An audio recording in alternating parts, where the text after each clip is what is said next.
Everybody needs a break sometimes. And sometimes you feel the pressure, you feel the stress, you feel all of the tension, you know your productivity is waning and you need a break, but you don't know how. I am going to introduce you to Mr. Shaun McCloskey, who is a coach he is inspiring, challenging. He is going to call us out in this very important area. So get ready for this 2-part on fire series on getting true perspective, capturing priorities in our entrepreneurial life. I'm Dr. Nate Sala, and this is a call to leadership. Shaun McCloskey. What's happening, man? Thanks for being on the show. Thanks for having me. So years ago, probably two and a half years ago, we had a conversation at one of your leadership boardroom retreats that you run an amazing group of entrepreneurs to teach them how to inspire to reach their vision and have and number one, have a vision and make that vision real. And I had told you that I wanted to find a way to go from one to many, and you encouraged me to start a podcast. But you said you had one rule for me, and you may not remember this, but your rule was have fun. All right. Yeah. Yeah. Sounds like something I would say. I don't remember saying it, but yeah, right. And that's tough to do as a business owner to it's an interesting coaching objective. Have fun. Number one, how much time do we spend in our businesses truly saying, hey, I want to make sure a primary goal, a number one priority is to have fun, enjoy the process. And I've held on to that through the show, and I'm happy to report that I've been having fun. That's good. Yeah, that's good. So we're here, and then comes up, how many rules do you have to have in place in order to have fun? It's right. Like, well, I'm having fun if all the equipment works, and if the guy shows up on time, and if we have a great interview. It's like having fun doesn't seem like a noble objective, because it doesn't feel like it pushes the needle forward, but it does. It does. I think it does when we're focused on and you've talked about this, and this is what's important for the listener on this episode. As we're talking about business, as leaders, as entrepreneurs, we live in the space where business is hard, business is stressful, business is challenging, business keeps us up late at night. This is, for someone listening right now, like yes, right? So to even say have fun doing business might seem like an incredibly deep chasm to overcome. Sure. And you know this because you've been coaching for many years now, hundreds and hundreds of people. I know this because my father was in the military for 20 years, and we had fun after work's done. Is that right? Yeah, you don't have fun till the work. You finish your work, and then you can have fun. It's like, well, who taught you that? Why can't you have fun while you're doing work? You know, and so it's ridiculously simple, but it's like, of course you can. And by the way, I didn't come up with that myself. It's such a simple, stupid thing to say, have fun while you work. But I've been teaching people to do two things for many years now: is create your personal vision and then design your business in a way that allows you to live it. And you should have a vision for both, and they should be separate and they should complement each other. But one of my students one time, at the top of his business vision, said, I'm having fun or I'm not doing it. And I thought, oh, that's interesting. There's all kinds of stuff you have to do in business that isn't fun, but you got to do it because it's part of business. But he wrote in there, I'm either going to have fun or I'm not doing it. If I don't think this thing's fun and it's necessary to do in business, I'm going to find somebody else to work with and either partner with them or hire this piece out that does think that's fun. Because some people think accounting is fun. I think they're nuts. But I don't love accounting, and so I'm not going to do accounting. It doesn't mean it doesn't have to be done in business. Of course it does. Yeah. But if that's not a fun thing for me to do, then I got to find somebody who it is fun for. That's how you get everything done. Yeah, because the opposite of that is, and there's all different kinds of stress. There's good stress and there's bad stress. But the bad stress or the distress, you've heard of distress, and someone listening to me and not heard of eustress. Eustress is a good kind of stress. It's the kind of stress that motivates you, kind of stress that engages you, invigorates you. Distress is a kind of stress that shuts you down. Right. And helps you procrastinate. Yeah. And when you're not working in your genius, when you're not working in your superpower, when you're not working in a in an area that you truly believe this is bringing me life, it's making me fully alive, then you're not going to have fun. Yep. Well, so to give you an idea, when I first started exploring this stuff, and you know about the unique genius zone exercise, but for the listeners, real quick, I have this exercise that I have my students do, which I have them write an email to at least a dozen people that they've known for a long time, more if you can, but at least a dozen. You want ex coworkers, maybe friends you've had for 20 years, friends you've had for 2 years, family members, different variety of people. And you're basically asking them, everybody has what's called the unique genius zone. It's an area where they excel or some things they do really naturally or really well. What do you think mine is? And it's a cool exercise because it asks other people, instead of you trying to figure it out on your own, ask people who are close to you or not so close to you what they think you're good at. And it's really interesting to get the responses back. When I got back I sent mine to 17 people when I did this first time. I got back 16 responses, and they said things that I wasn't giving myself any credit for. As a matter of fact, I would beat myself up in these areas. They said, you're a great teacher, communicator. You take complicated things and break them down into simple things. And when I saw that, I was like, first of all, holy cow, what a great way to accept a compliment that I didn't think I was any good at any of those things. So it's kind of an ego boost for a second. But also it made me go, all right, what percentage of my workday, if that is in fact my unique genius zone, what percentage of my workday am I spent doing that each day? And I really paid attention to this for a couple of weeks. Like 5% of my time was spent doing these things. It's like, really, Wow. if this is the area in which God gifted Wow, you, yeah. and you're only spending 5% of your work time in this area, no wonder you're freaking miserable all the time. Maybe if you up that percentage, let's just try to up it to maybe 40% of your time and see what happens. And I did that over the next few months. 50% was my goal. I actually didn't believe you could do more than that at the time. But I decided 50% of my time is going to be spent in my unique genius zone, or I'm not doing it. And let's see what happens. 6 months later, I hit roughly the number. There's no way to actually measure it, but roughly 50% of my time was spent in the unique genius zone. I was having a blast, and I was making more money.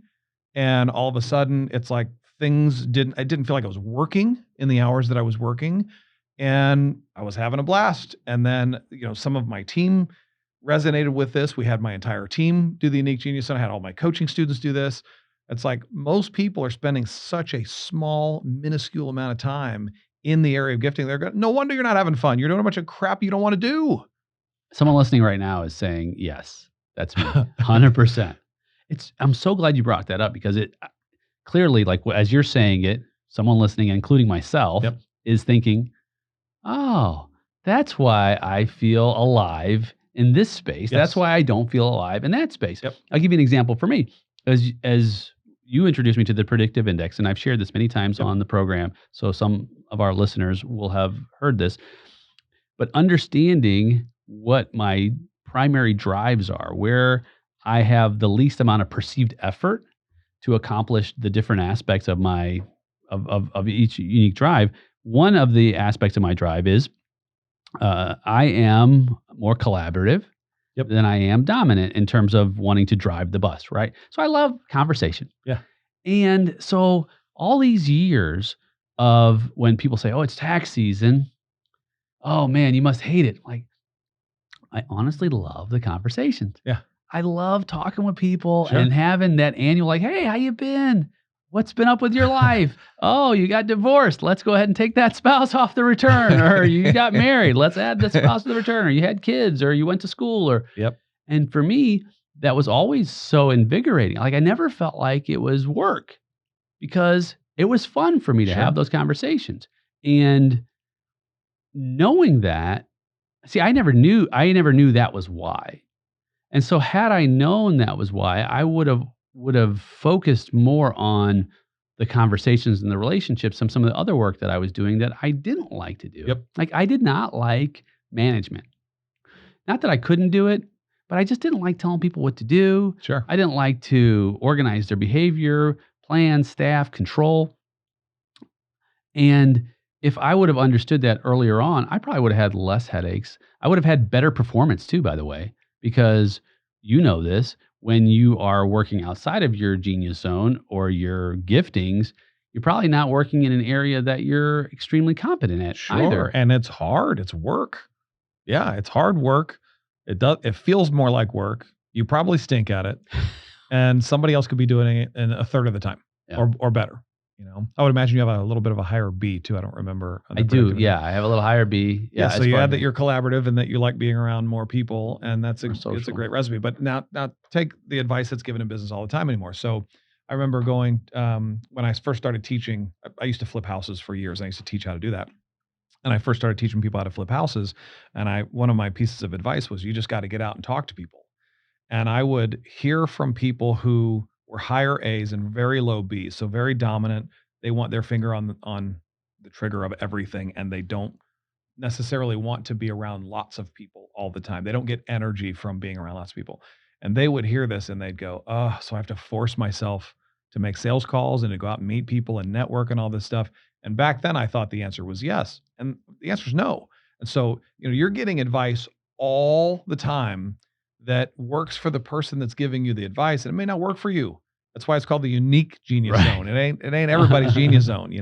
Accounting is not my genius zone at all. And I like people. I like helping them. I like collaborating also, but there's certain topics that I just don't care to even collaborate with, Yeah. And so I got to have help with. I think I don't know this, but I think that's why God made us all different, so we can start to rely on each other for certain things. Yeah, and the objectivity I think is important because it's Yeah. so subjective when someone else is saying, "Well, you need to do this, this, and this." Yep. And you and I have evolved tremendously over the years as we've learned to help to maximize the capabilities of each individual and help people to understand and accept that it's okay.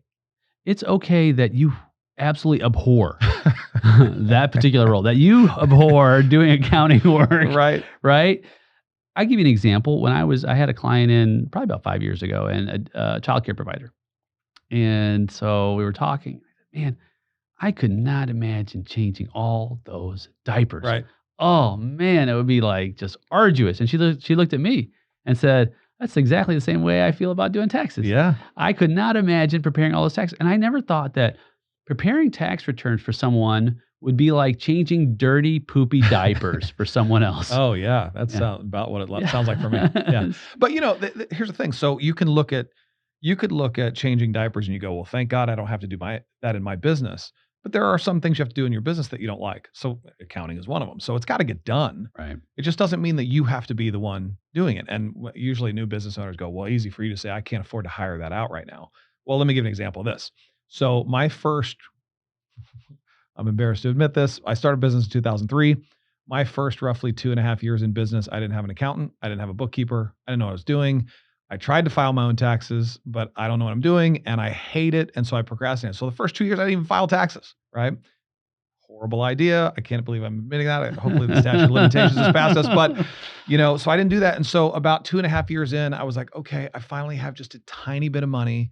Let me at least hire a bookkeeper to help me with this stacked mound of paperwork that I've got. And so I hired Matt Seymour, who I think you know now. And I hired him to come in and clean up all my mess, right? And so it took him a couple of months of cleaning up just to get all my stuff into QuickBooks.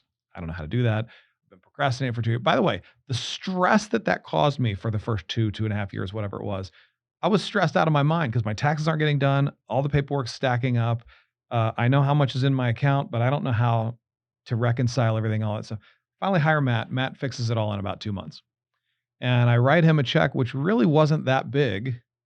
And then he goes, "Let me show you something real quick." And he showed me my books. He goes, "You don't like paying your bills every month, do you?" And I said, "No, I hate it." And he goes, "Well, because you hate it so much, you have late fees on a lot of your bills. Let me show you what that's added up to over the last 2.5 years." And he showed me and he said, "Do you realize if you would have hired me 2.5 years ago, it would have cost you less to hire me than you paid in late fees in the last 2.5 years in your bills?"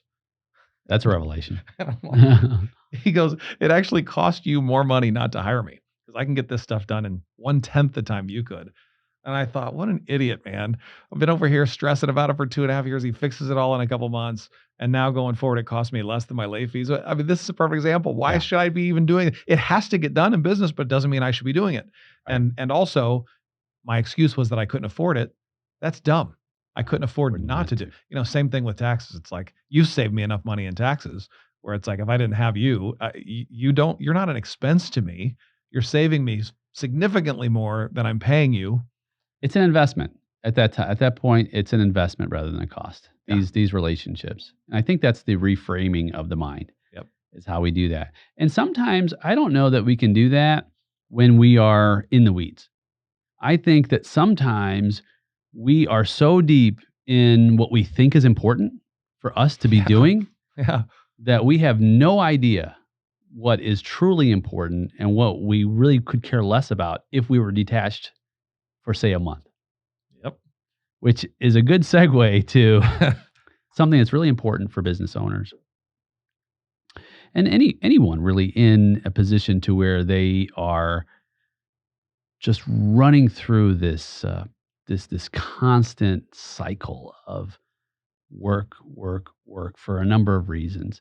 You recently, and you've done this more than once, you recently came back from what some people call a sabbatical or a long vacation. Yep.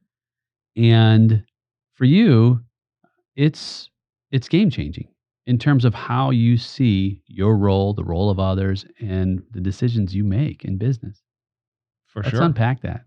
Yeah. So 4 years ago, I gave myself a little challenge. First of all, I redo my vision every single year, and I start from scratch. That way, I'm not just dragging old stuff into this year that I may or may not care about still. But 4 years ago, I said, you know what? I've always wanted to take some time off and go on an RV trip with my family around the country and not worry about work at all while I'm gone. Up until that point, I had taken vacations before, but you answer email a little bit here and there, you take a phone call, and I thought, I want to take a month off, no work, and see what happens. And so now I planned for this. It took me about 6 months to even prepare for my business to be able to run completely without me for a month. And now I'm a coach. And I have coaches that work with us. So that part I could outsource. But working with my own students, if I'm supposed to be coaching them once a month to take a month off, I got to plan ahead. And so it took me about 6 months. Finally, and a lot of work. And I said, okay, now I can take a month off. So I did. And I even asked my students, I said, here's an experiment that I'm going to do. I want you to not call me during that month. If it's an absolute emergency, like someone's dying, call me and I don't mind helping. But I want to see if I can go a month and not work at all. No emails, no phone calls, no nothing. I want to enjoy my family and see what that's like. And little to my belief, they actually respected that and no one called, which is interesting because I found out a whole bunch of different things when I took a month off. First, I found out that it took me 4 days just to relax when I was on this trip. 4 days. And I've taken week vacations before.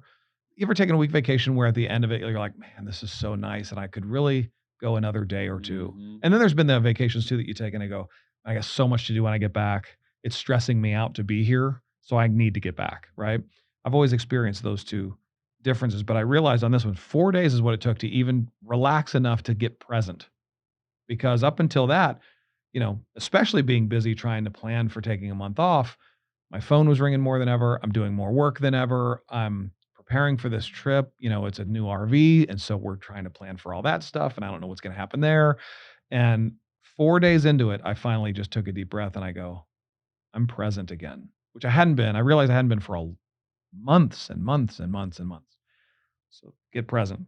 Then about a week in, I'm realizing that I am playing games with my kids that we haven't played in a long time. This isn't like we're doing it because it's game night. I'm going, hey, let's play a game or let's tell stories or, stuff that you don't even normally think of, but I got all the time in the world now to do it. And so presence turned into activities that I don't normally think of. But then what happened about a week and a half in is I realized how much of my emotional needs get met by my business because no one called me. They honored what I asked them to do. And about a week and a half in, I'm going, no one needs me. You know what I mean? I miss helping people and I miss working with people. I miss challenge and I miss being needed, if I'm being quite honest, And How did that make you feel? well, it made me feel scared a little bit. Like, am I going to come back to a coaching organization where no one needs me and they all quit and I don't have a business anymore? My coaches that work for our organization didn't call me either. And it's like, man, they don't have any problems. They're going to realize they can do all this on their own. And, everybody's going to leave and I don't have a business. And and a little lonely even because I like collaborating with people. I have a higher B in the predictive index as well. And so I'm collaborating a lot with family and strangers and people on the RV trip, but not with the people I'm used to. And so a little bit of loneliness kicked in. And man, I remember 2 weeks in, there was a lady that I coached for years named Donna Bauer, and she called me. She wasn't at our last coaching retreat, so she didn't hear me ask everyone not to call. She called. I saw the phone ring and I got so happy. I was like, oh, here's somebody I can help or do something. And I looked at my wife. I said, should I answer it? She goes, go ahead and answer it. And, because I was breaking my own rule. I wasn't going to work well, but I answered the phone and I talked to her for about an hour and it felt so good to help her with some of her challenges that she had going on. And I realized, man, I get a lot of my needs met through work, just contribution and feeling significant and, the uncertainty that's going to happen from what problem's going to come next and the certainty of being able to fix it for them and help them through it, and all these things, man, I really got a lot of needs met through work. And I found since then, entrepreneurs get the people who are in business that work a lot and enjoy work, see it as a challenge. They get so much of their emotional needs met through work. And to some degree, most of them have forgotten how to get those needs met through other things. It's a good point. Right? Through family. And because you can get those needs met through family and through your wife and through kids and through hobbies and through exercise. But man, when you're getting them fed through work all the time, it's a good check like a drug. move. It's a good check move. And I don't know that you can really understand it or experience it until you've gone through that exercise. Correct. Really. I mean, truly. I didn't, there's no way I could have seen it. I can sit here and tell you the story of what happened. And I can literally, I journaled week by week what happened in my brain, the 4 weeks that I took off for the first time, but you can't fathom it. Well, here's an example. So when I finished the 4 weeks, first of all, about 3.5 weeks in, I was sort of vacationed out. I loved every bit of it. We'd seen every mountain you could see at that point. I've seen all these beautiful rivers and streams and waterfalls and all that. We went to Colorado and Glacier National Park and Yellowstone, all these cool places. But at the end of it, I'm like, okay, I'm good with this. Like, I'm ready for some challenge again, excuse me. I'm ready to go kick some butt and take some names and help some people and, create and all the things that you do in business. And, but when I got back home and I got back into work mode, it took me a day or two to get back into work mode. But I was excited to get back, more excited than I've been in years. And the difference, though, was when I looked at my goals list, and by the way, I should mention, I think vision and goals are two completely separate documents. Agreed. So the goals is like how I'm going to pull off the vision, right? When I looked at the goals list that I had before I left on my trip, what I actually felt was important out of that list versus what I thought was important before I left, nowhere near the same. As a matter of fact, I probably eliminated 60, maybe 70% of my goals just by taking a month off. At the end, I go, I don't care about this. I thought this was really important to me. I don't care about that. I thought I had to build out these funnels and these email lists and all these. I don't care about that. Keep things very, very simple. I don't even want to grow as much as I thought I wanted to grow. I was growing because everybody around me was growing to that degree. I don't even want to grow in those areas. Here's where I want to grow. My students became more, instead of taking on more students, helping them at a deeper level became more important to me. It's crazy, man. All the things that I thought were important to me before I left, they weren't the same when I got back. Jeez. It's just from being relaxed, just from getting present again and having time not to think about that. I mean, unbelievable. It's huge. It can't be understated because you think, okay, I'm listening. That's me. Like, okay, so what are the 60% of the things that I think are vital? Yep. That under these conditions, I would rethink the entire strategy for those activities. And then the other side is, oh, well, that's pretty cool, Shaun McCloskey. You get to take a 4-week vacation. Yeah. But see, I think that's a self-limiting belief because you didn't just say, I'm going to take a month off. Yeah, and start the next week. No, I planned for it, of course. And you built a vision.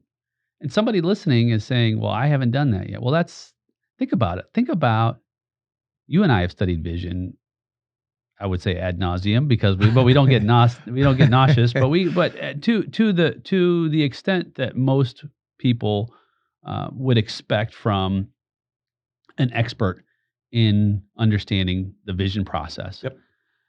And it's so clear to us that if you do not have vision, you do not have destination. And it's like a ship without a rudder. I mean, you just have no idea where you will go. And that's in some And it ways, sounds so corny, man. You hear that and you go, it sounds corny. it's even biblical. Without a vision, the people will perish. And so it is of the utmost importance, but very, very few people ever do the work. If they even think about vision, it's not in writing, and it changes based on your mood. Well, here, sorry to interrupt you, but we have this whole new coaching group now just for integrators, which is like the right-hand people of visionaries. I coach the visionaries, and the integrators are being coached by an integrator that is one of my coaches. And so, my integrator coach's job is to make sure her integrators that she's coaching is doing the best possible job for the visionaries. You know what the number one problem every single integrator had with the visionaries? What? They don't know the vision. So you may think it's Right. crystal clear as the business owner. Ask your team. Don't ask them, do they understand the vision? Ask them to tell you what your vision for the company is. They won't be able to. 95% of them won't be able to tell you much of anything, because visionaries tend to change their vision based on their mood or a new opportunity, or they go to a mastermind or a seminar and they get all these new ideas. Boom, they shift and change the entire direction. Their whole team doesn't know what's coming up next, and no one's clued in. And you think it's crystal clear because it's crystal clear in your mind. And it's not, because it's not in writing. You haven't taken the time to actually put it in writing and share it with your team on a regular basis. And by the way, that's just business vision. The number of entrepreneurs that actually have a personal vision is almost none. Yeah. Ask them if they have a personal vision, and is it in writing, and do they plan their week by it? Wow. No one says yes to this. I've been doing this I've been doing this 15 years now. No one says yes to this. And so, taking some time off, it seems like a complete waste of time to somebody who is a busy entrepreneur and loves kicking butt and taking names and constantly moving the needle forward. For me to recommend them to take a month off seems like a complete waste of time. And it is in fact the exact opposite. Do you get pushback? That Oh my it is a gosh. waste of time. 100%. Yes. I get, and usually those are the ones that tend to be the busiest, tend to get the most of their needs met from work. And they go, why would I do that? I'm on a roll right now. Why would I take any time off? Well, That's why. you can't possibly know why you should unless you try it. And in all of the people that I coach, I have challenged all of my students with this. In all the people that I coach, I've only had 4 people take me up on it. All 4 have come back with almost the exact same story of exactly what it did to them week by week, and how much it changed their life, and how much at the end of it, the things that they thought were important were no longer important. And they were able to simplify at the end of it. All of them came back, by the way, and within the next 6 to 12 months ended up making way more money, having to work less. And it was way more productive than they thought, but it doesn't sound like it's productive at all. Yeah, it's fascinating. It's fascinating from a cultural perspective too, because you've probably heard of, and perhaps a listener has or has not heard of, the Protestant work ethic. It's an old term, and it's derived from some of the work by Max Weber and others in the early 20th century, and it really identifies this idea of productivity and working, Industrial Revolution era. And here in the United States, we have an insatiable cultural connection with work. Oh yeah. It just is. My family are from the Mediterranean, and it's a much different philosophy of work in different countries as well. And I say that to say, it just dawned on me, because most of the time when my family members go overseas to take a trip or a vacation, they're usually gone, you guessed it, for a month. And even I say that, I'm like, a month? Man, waste of time. that's What are you such a doing? long time to be gone in a way. And this is, but it's not just the Mediterranean. I've talked to so many of our clients who are immigrants, and they'll go for a month, and it's always this month-long trip. And it's interesting that others have figured it out. And we here in the US, one of the most productive countries on the planet, we're lagging, man. We're lagging with our perspective, with our ideology, with our ideas of what's important, priorities. Because at the end of the day, as we put our vision together, and you know this, the vision is in a lot of ways beginning with the end in mind, as Stephen Covey talked about, in terms of like what is the outlook. And I say the end in mind, it could be the end, could be 5 years, could be 10 years, could be 20 years, could be a lifetime. Look, at the end of the day, there will be an end of the day for all of us. And part of the vision process is identifying what are some of the most important pieces to how I design my daily life so that my direction ultimately ends in a goal that meets my deepest desires for purpose, meaning, satisfaction. And unless I have removed some of the blinders, some of the blind spots or the roadblocks to that, I will never know. And I'm speaking to myself right now, by the way. And you can't seem, so someone listens like, okay, well, I'm just going to, next week, I'm going to take a whole month off. I mean, be judicious, be smart about it, plan it out, but do it in a way that gives you the room. And I've taken a 1 week, 2 week, 3 week, I've taken up to 3 weeks off.